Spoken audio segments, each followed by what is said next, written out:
좋아요, 구독! 네, 이번에는 중국의 정책 이야기 해보도록 하겠습니다. 최근 중국의 제로 코로나 정책을 완화하면서 지금 리오프닝에 대한 기대감에 리오프닝 관련주들 급상승하는 모습 보였습니다. 최근에 뭐 화장품을 많이 가는 모습이고 요즘 들어서는 또 OTT 관련주들 기대감 많이 받고 게임주들도 기대감을 많이 받고 있는 모습인데요. 하지만 또 일각에서는 역풍을 맞을 수도 있다라는 우려가 있어요. 현재 어떤 상황이죠? 11월, 12월 달 들어서 이렇게 한 10월 이후죠. 작년 4분기부터 시장은 빠질 때 오히려 올라왔었던 섹터가 바로 이제 차이나 리오프닝 관련된 이런 주요 종목이지 않나라는 생각을 가지고 있고요. 앞에서 이제 반도체 빈집을 말씀을 드려보았는데 특히나 이제 반도체 빈집 관련돼서 가장 비슷하게 움직였었던 쪽이 화장품주라고 볼 수가 있는 쪽이죠. 하지만 사실 이러한 부분을 좀 따로 떼어놓고 봐야 될 것 같아요. 일단 중국 관련된 종목은 결론부터 말씀을 드리면 저는 올해 1분기에 가장 강하게 갈 수 있는 섹터고 여기에서 이제 투자 기회를 찾아보자라고 다시 한번 좀 말씀을 드려보고 싶어요. 코로나 지금 얘기를 할 때 중국에서는 지금 현재 트리플 데미까지 얘기를 하고 있죠. 우리가 코로나 확산이 되면서 이제 전 세계적인 유행병인 팬데믹 얘기를 했었잖아요. 네. 그러면서 이런 팬데믹을 넘어서 지금은 이제 코로나에 이어서 이제 이런 독감 그리고 호흡기 질환까지 이게 한꺼번에 와버리는 트리플 데믹이 올 겨울에 유행을 하고 있다라고 얘기를 하고 있고요. 중국에서는 이제 코로나 확진자 발표 자체도 이제 하지 않고 있죠. 네. 그러면서 이제 스리슬쩍 기존의 제로 코로나 정책 자체를 좀 폐기하는 모습 자체가 같이 나타나고 있습니다. 근데 우리가 경험적으로 놓고 보면 추위가 꺾일 때쯤 그리고 이렇게 지금 현재 하루에 뭐 몇백만 명이 걸리는지 이런 부분 정확하게 통계 발표가 없기 때문에 또 믿을 수도 없지만 네. 알 수는 없지만 믿을 수도 없지만, 이런 부분이 한 1, 2월 달 정도에 우리가 좀 고점을 찍을 수 있을 거다라는 얘기가 나오고 있거든요.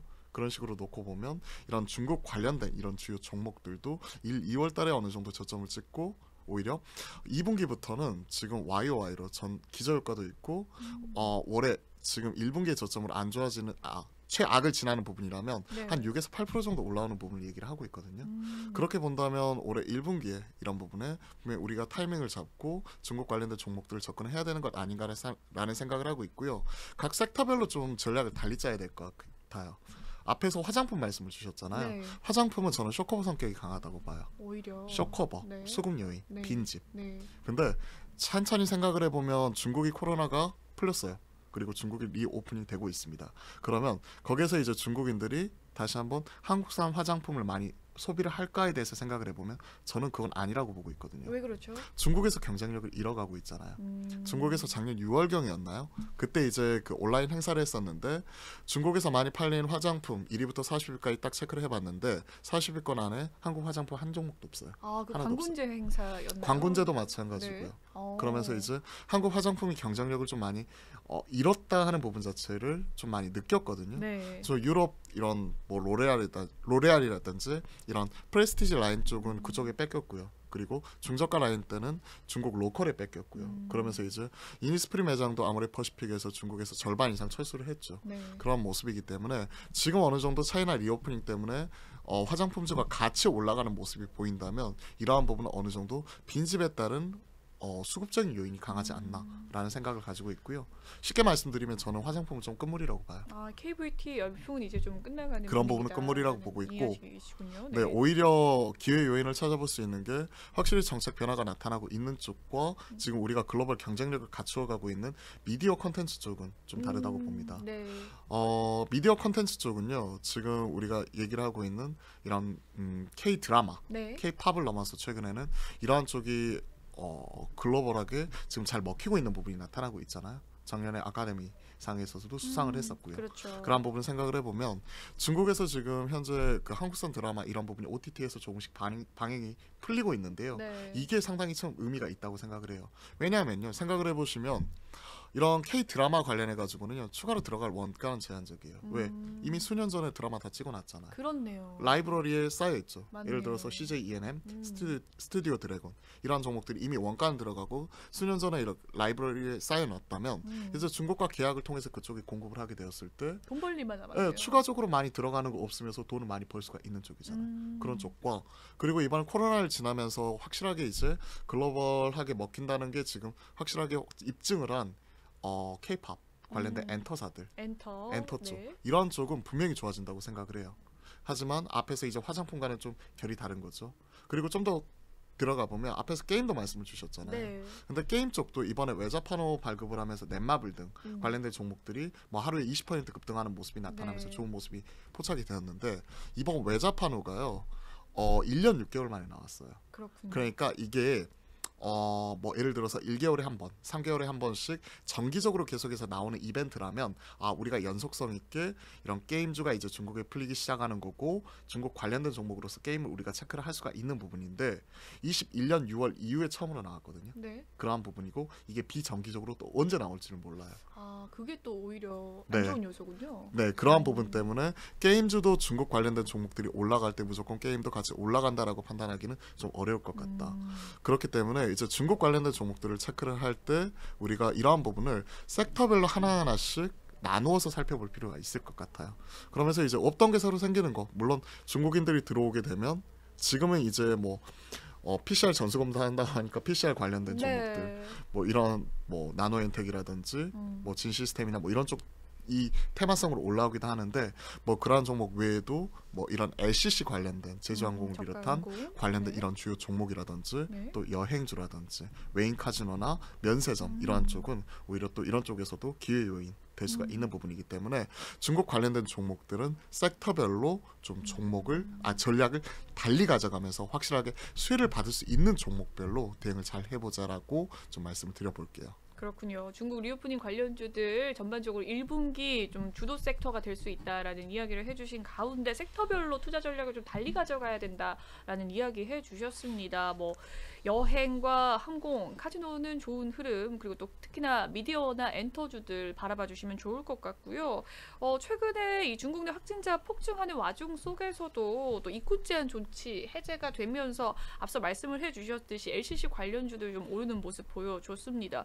이렇게 또 여러 국가들이 입국 규제를 강화하면서 경계감을 좀 보이기도 했는데 다시금 코로나가 다시금 시작이 되면서 경계감의 규제를 또 다시 강화를 했어요. 이런 양상 시장에서는 어떤 영향으로 또 미쳐질까요? 변동성이 커질 수 있는 요인이겠죠. 그렇네요. 방향성은 맞아요. 분명히 코로나도 이제 중국도 안 거죠. 한 번씩은 다 걸려야 된다. 네. 그러면서 이제 집단 면역 이런 부분이 어느 정도 이제 시장에서 어느 정도 표준으로 자리매김하고 있는 거고 그렇기 때문에 우리가 시진핑 3기 집권 이전까지만 하더라도 제로 코로나 정책으로 완전히 틀어막는 모습이 나타났다면 이제는 통계 발표하지 않는 모습이 나타나면서 집단 면역 쪽으로 가고 있는 부분이겠죠. 네. 그러면서 이제 이게 고점을 찍는 시기가 우리가 통계적으로 지금 뭐 몇백만 명씩 이렇게 나타나다가도 이제 시간이 지나고 그리고 찬바람이 꺾일 때쯤 고점을 친다고 본다면 앞에서 계속 말씀드렸던 올해 1월에서 2월 고점 이런 쪽을 얘기를 하고 있잖아요. 그러면 방향적으로 본다면 결국 위드 코로나 쪽으로 갈 것 같아요. 네. 하지만 분명히 최악의 정점을 지나가는 과정에서 각국이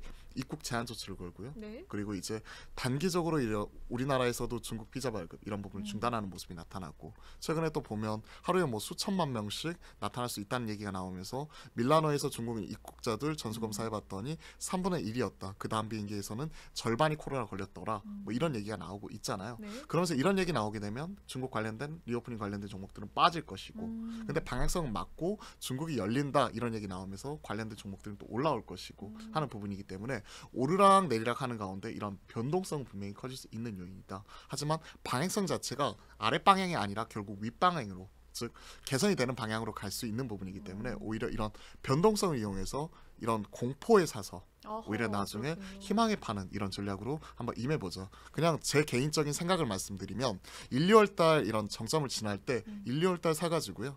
이게 풀려간다고 하는 그냥 3월 달 이때 3, 4월 달에 그때 팔면 되지 않을까. 네. 좀 이런 좀 심플한 투자 전략으로 이쪽을 바라보시고 공포에 사서 희망에 팔자라고 말씀을 드려볼게요. 어차피 방향성은 또 위드 코로나기 때문에 이렇게 변동성이 심한 모습을 보일 때 오히려 사자를 권해주셨습니다. 그 사자의 섹터와 종목들 어떤 것들이 있을까요? 앞에서 좀 긍정적인 포인트로 바라보고 있는 부분과 약간은 좀 중립과 보수적으로 바라보고 있는 쪽을 말씀드렸죠. 일단은 좀 가장 보수적으로 봐야 될 게 좀 화장품이라고 생각을 하고 있고요. 네. 좀 중립으로 생각을 하는 쪽은 게임주. 이쪽은 한번 모멘텀이 있을 때마다 네. 한 번씩 크게 튀는 부분이죠. 가장 긍정적으로 보는 부분은 지금 코로나가 확산이 되든 안 되든 생각을 해보시면 앞서 말씀드렸던 미리 찍어놨던 드라마나 그렇네요. 관련된 이런 미디어 콘텐츠 쪽은 상당히 제일 긍정적으로 볼 수가 있는 쪽이죠. 그리고 글로벌 경쟁력을 갖추고 있는 이런 엔터 쪽도 마찬가지고요. 그럼 가장 그쪽을 긍정적으로 보고 있고 그 다음 단으로 볼 수 있는 쪽이 가장 피해가 컸었던 여행, 항공, 카지노, 면세점 이런 쪽을 볼 수가 있을 것 같습니다. 네. 그러면 어느 정도 우선순위가 나오죠. 네. 가장 긍정적, 가장 부정적, 그리고 약간은 보수적으로 보는 가운데 중립, 그리고 좀 그 안에서도 중립과 긍정 가장 좋은 부분은 좀 긍정적으로 보는 뭐 이러한 종목들 쭉 나오는 부분이라서 줄 세우기 쭉 해드리면 가장 좋게 보는 쪽은 엔터, 네. 미디어, 콘텐츠 네. 그리고 그 다음으로 2순위로 보고 있는 쪽은 지금 나타나고 있는 중국 소비 주종의 여행, 항공, 카지노, 면세점 네. 그리고 이런 음식료까지. 음식료. 네. 그리고 나서 이제 중립으로 보는 쪽은 게임주. 음. 그리고 가장 보수적으로 봐야 될 쪽은 수급적인 화장품. 영향이 가는 화장품. 네. 좀 이런 식으로 좀 줄 세우기를 한번 해드려 보도록 할게요. 네, 중국발 코로나 이슈에 좀 대응해야 될 섹터에 대해 살펴봤습니다. 앞서 이렇게 리트머스 종이가 펼쳐진 것처럼 굉장히 네. 섹터에 대해서 정확하게 이야기를 해주셨는데 이 섹터별로 많은 분들이 또 종목을 궁금하실 것 같아요. 탑픽 종목들이 있으면 하나씩 꼽아 주시죠. 네. 그러면 결국 사람들이 가장 궁금해하실 게 시청자분들은 네. 결국 뭐 사라는 뭐 얘기냐? 사라는 거야? 탑픽이 뭐야? 네, 그럼 네가 바라봤을 때 어떤 종목을 사야 돼라고 생각을 할 수가 있는 거죠. 맞죠. 저는 하나하나 좀 그 잡아보도록 할게요. 일단 엔터 쪽에서는 최근에 JYP가 신고가 났다가 조정이 나올 때 뭐 YG의 지금 양현석 대표가 다시 컴백을 한다. 그리고 최근에 뉴진스가 잘 나간다 하면서 뭐 하이브 네. 그리고 YG 엔터 이런 쪽이 올라오고 있는데 개인적으로 하이브 쪽을 긍정적으로 보고 있어요. 왜 그렇죠? 뉴진스. 좋아하시나요? 노코멘트 할게요. 방탄은 군대 가는데 뉴진스는 뉴진스 그러니까 방탄의 하하, 빈자리를 지금 뉴진스가 채워가고 있는 쪽이고요. 네. 사실 제가 왜 노코멘트라고 간단하게 좀 말씀을 드려보았냐면 멤버가 몇 명인지 잘 몰라요. 아, 근데 주식쟁이가 이런 건 알아야 돼요. 최근에 뭐 디토 12월 달 나왔을 때 네, 1일 디토. 찍었고 네. 이번에 OMG 나왔었을 때 가장 긍정적인 반응을 얻고 있다. 정말 주식쟁이시네요.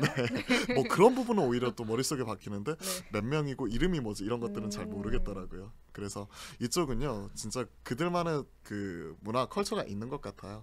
그런데 일단 관련해 가지고는 하이브 엔터 쪽에서는 좀 탑픽으로 잡고 있고요. 그리고 미디어 컨텐츠 쪽에서는 앞에서 라이브러리 가장 강하게 보유를 하고 있는 CJ ENM과 네. 스튜디오 드래곤 이런 쪽을 잡아볼 수 있을 것 같아요. 그리고 여행, 항공 관련되어서는 특히나 이제 LCC 업체 좋게 네. 보고 있는데요. 최근에 진에어가 15개 분기 만에 4분기 흑자 턴어라운드가 기대가 된다고 하죠. 그렇게 본다면 LCC 업체에서 가장 영업 레버리지가 큰 제주항공이 탑픽이지 않나라는 생각을 가지고 있습니다. 그 B737 관련돼서 이제 그 단일 기종을 보유를 하고 있고요. 네. 관련돼서 영업 레버리지가 가장 크기 때문에 제주항공 이쪽을 탑픽으로 보고 있다는 거 좀 말씀을 드리고요. 카지노 면세점 쪽에서는 일단 카지노 쪽에서는 제가 고민을 많이 했어요. 롯데 관광개발도 있고 GKL도 있고 파라다이스도 있는데 그 중에서 그래도 파라다이스 아닌가? 왜 그렇죠? 파라시티도 아, 있고 파라다이스 시티. 예, 시티도 역시나 있고 큰 게 네, 복합 네. 쇼핑몰이나 규모 경제 이런 네. 것도 생각을 해야 될 것 같고요. 그리고 이제 면세점 쪽에서는 호텔신라 빼놓고 말씀드릴 수는 없겠죠. 그동안에 이제 모텔신라라는 비아냥을 많이 얻었었잖아요. 워낙 많이 빠졌으니까 주가가 이거밖에 안 돼 이러면서 네. 비아냥을 얻었다면 올해는 또 새롭게 비상할 수 있는 또 호텔신라 이런 쪽을 바라볼 수 있을 것 같고요. 게임즈는 중립이기 때문에 이런 쪽은 좀 개인적으로 패스하도록 하고요. 네, 앞서 음식료 이야기를 해주셨는데요. 음식료 쪽에서는 뭐 다양한 종목들이 있는데 일단은 중국에서 가장 잘하고 있는 쪽은 오리온 쪽이 아닌가 생각을 합니다. 네, 역시. 뭐 미국이나 유럽까지 확장을 하게 되면 삼양식품, 농심 이런 종목도 네. 꼽을 수가 있을 것 같은데요. 오리온 쪽이 최근에 이제 중국, 베트남, 러시아 전 사업부 개선이 되는 모습이 나타나고 있고 판가 인상 효과 이 온기로 받을 수 있는 부분이 또 올해이기 때문에 오리온 쪽이 중국 쪽에서 리오프닝 쪽에서는 탑이 아닌가 생각을 하고 있어요. 정리해서 쭉 관련된 종목들 말씀을 드려봤는데 이 종목을 하루에 다 살 필요는 없어요. 관심 종목에 딱 등록을 해놨다가 앞에서 오르락 내리락 계속 할 수 있다고 말씀드렸잖아요. 오히려 많이 빠질 때 그때 1월달, 2월달 중에 모았다가 3월달, 4월달 중에 팔자 하는 이런 전략으로 임해보자. 그렇게 본다면 이런 단기 트레이딩이라고 볼 수가 있는 거죠. 다만 이제 오늘 사서 내일 판다든지 이번 주에 사서 다음 주에 파는 게 아니라 한 두어 달 동안 좀 싸게 샀다가 앞으로 그 두어 달 동안 또 팔 수 있는 기회 줬을 때 팔아가는 전략으로 임하는 부분이니까 저는 개인적으로 아예 단기라기보다는 이런 부분은 좀 중기적인, 중기적인 관점에서 한 세네 달 보자라고 말씀드릴게요. 좋아요, 구독!